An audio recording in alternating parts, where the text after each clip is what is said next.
Morning po. Magta-try po tayo ulit ng another perfect match product. So, na-try ko na po yung matcha flavor nito. So, this time, red velvet naman po yung variant na itatry ko.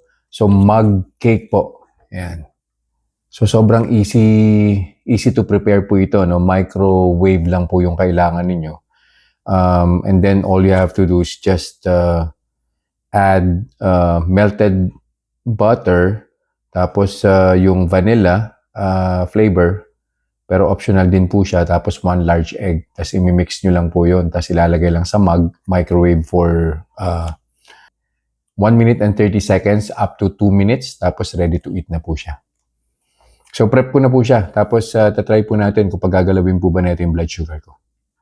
So ito na po itsura niya. Minix ko po siya dito na po sa may mismong mug. Nakalagay naman po rin sa instructions na half ng mug dapat umabot yung dough.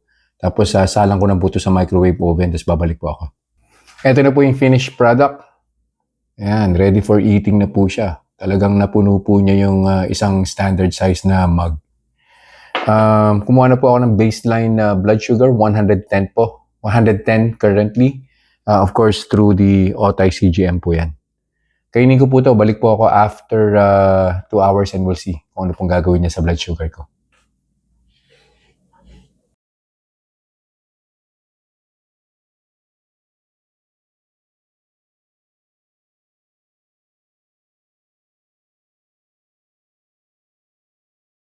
Reminders lang po, huwag pong mag-aanli. Always eat in moderation.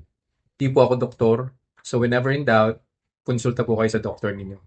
And yung results po ng mga review na ginagawa ko, it may vary. So huwag niyo pong i-expect na yung resulta sa akin is magiging kapareho po ng resulta sa inyo. So yun lang po. Have a nice day. Conclusion na po tayo dun sa kinain kong mug cake, yung red velvet. No? That was 2 hours ago. So nag-start po yung blood sugar ko, 110.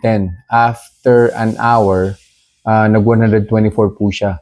And then after a few more minutes, nag-128 pa rin, nag-128 pa po siya. And yun na rin po yung peak. And then on the second hour, bumaba po siya, kaya lang 2 units lang po 126. And then after 10 more minutes, nag-124 na po siya. So, a couple of things to take note of, no? Number one, hindi na po ako nagme-maintenance medicine para sa diabetes. So, since then, nung nag-less sa carbohydrates na po ako, naging sensitive na po yung katawan ko. Yung mga tipong 2 grams, 3 grams of total carbohydrates. Gumagalaw na po yung blood sugar ko. Tapos, pangalawa, ito pong mug cake na to, 2.5 hours, maybe 2 hours and 40 minutes, bago po niya ma-reach ulit yung baseline na blood sugar. So kung kakainin niyo po to, maganda after niyo pong kumain ng let's say meal na high in fiber, high in protein, and may konting fats para mag-offset lang po siya. Or kung kakainin niyo po to, make sure na after 3 to 4 hours bago po ulit kayo magkakaroon ng food intake para hindi po magpatong-patong yung blood sugar increase po. So yun lang po for this review. I'll see you guys in the next vlog. Bye-bye.